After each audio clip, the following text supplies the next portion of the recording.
Ryan! Ang dami ko nababasa na mga reklamo ng mga new car buyers sa social media pagdating sa pagkuha ng unit, presyo, registration, plaka, warranty, at kung ano-ano pa pagdating sa pagbili ng bagong sasakyan. Kaya napagawa ko ng ganitong episode.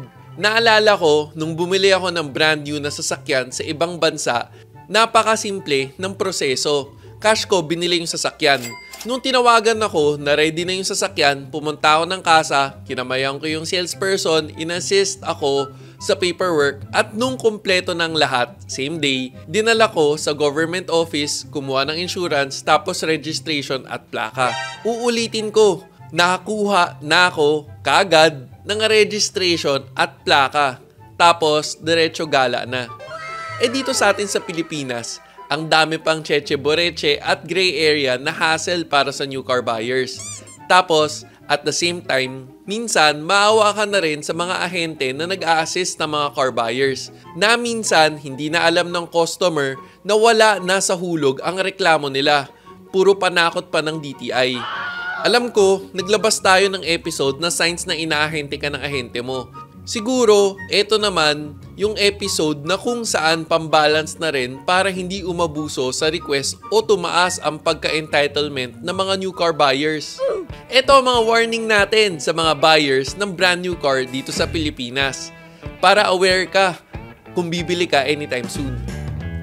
Number 1, eto medyo common sense. Hindi mo pwede basta-basta ipangalan kahit kanino ang kotse. Ang biroan nga namin dito ng isang tropa ko, muntik na daw niya ipangalan sa aso niya dahil sa sobrang mahal daw niya ito. Isipin mo, aso, hatid sundo. At mas mahal pa ang stroller sa stroller ng baby. Siyempre, kailangan legit na tao, legal age, 18, tapos may valid ID. Maganda gamitin dito, driver's license. Number 2, kailangan medyo techie ka. Need to register sa system ng LTO portal, also known as Land Transportation Management System or LTMS. Make sure mo na tama ang information mo dito kasi lahat ng future na kotse na bibilhin mo na registered sa'yo, interconnected na dito. Medyo hassle sa umpisa kasi mahirap mag-register lalo na kung hindi na techie. At ang bagal pa naman ng internet dito sa atin. Tapos lalo na kung makakalimutin ka pagdating sa username at password. Number 3, ang problema ng lahat ng car buyers, ORCR. Sa pagkabili mo kasi ng brand new na sasakyan, ang ibibigay sa'yo ng dealer ay ang invoice, which is only valid for 7 days according sa LTO. Tapos, ang earliest processing para makuha ang ORCR according sa LTO ulit ay 7 to 11 working days. Ito pa yung pinapaskil ng LTO sa kasa. In other words, yung 7 to 11 days, pwedeng umabot ng 3 weeks. Mondays to Fridays lang kasi, excluding holidays pa. Kung hindi mo first week kinuha, parang next week mo na makukuha. At kung may unexpected delays tulad ng technical issues at internal system na kadalasan meron ngayon, expect mo na mas realistic na makuha mo to ng 2 months. Pero anything more than that, parang sobra na. Isama mo na rin dito kung may batching or anumang simpleng delay pa ang madadaanan. Pero take note, ako, anytime, mas paniniwalaan ko ang dealer sa LTO basa sa actual na nangyayari.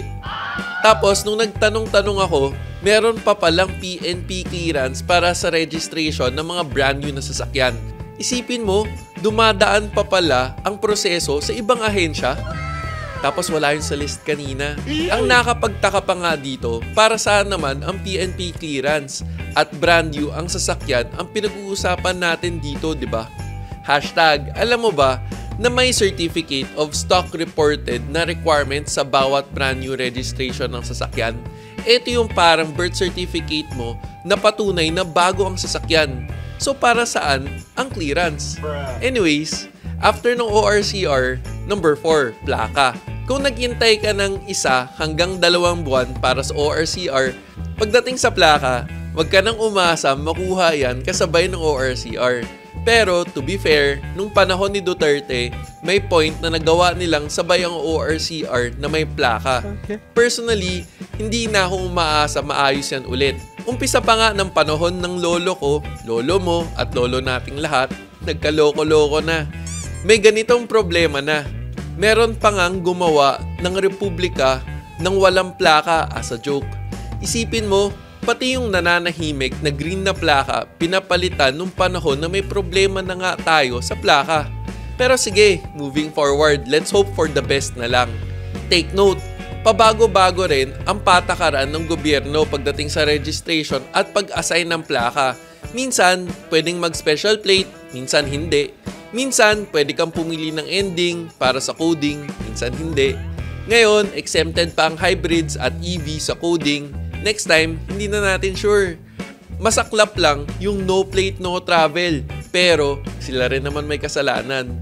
Number 5, requirement ng insurance. Kapag bumili ka ng brand new na kotse, more or less, meron na yan TPL o third party liability insurance na good for 3 years.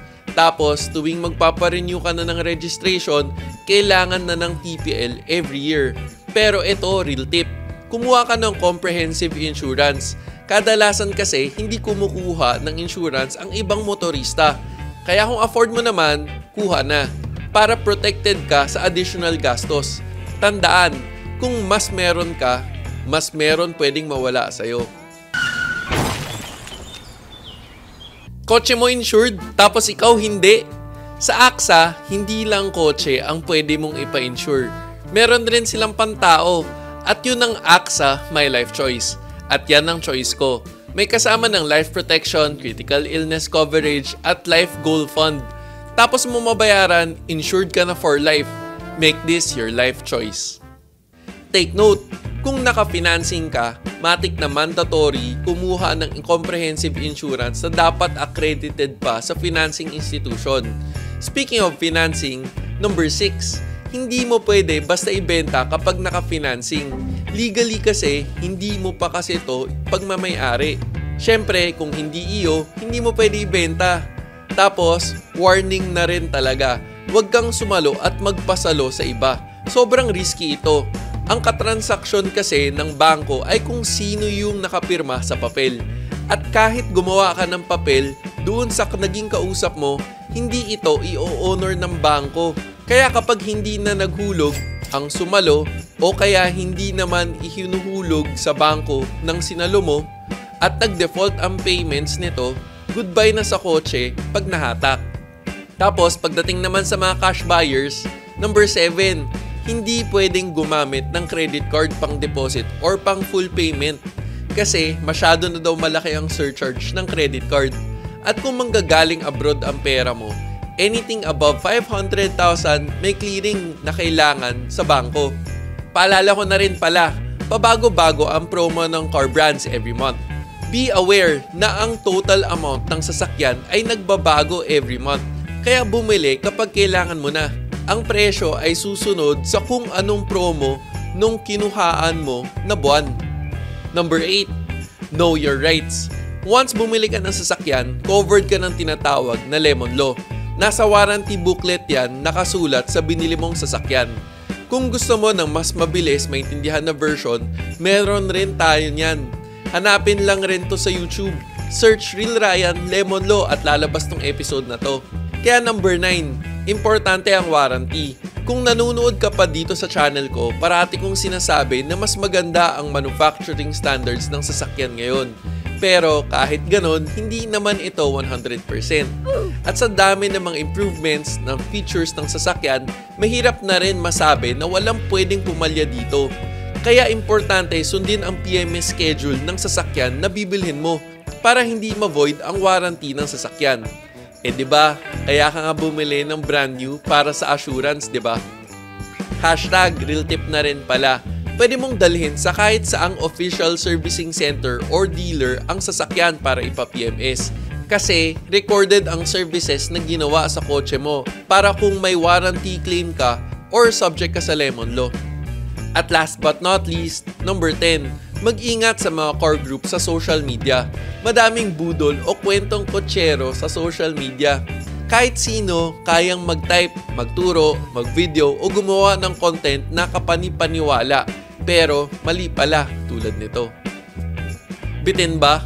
Kung may gusto kang idagdag na makakatulong sa iba, comment below At para updated ka sa mga relevant informative car videos, mag-subscribe ka na. At kung may natutunan ka sa video na to, don't forget to like. Sana nakatulong. O teka, pag may nakalimutan man ako, comment down below. This is me, Real Ryan, bringing you real talk, real experiences, and real reviews. Don't forget to subscribe, like, and click the notification bell. Thank you for watching. Peace.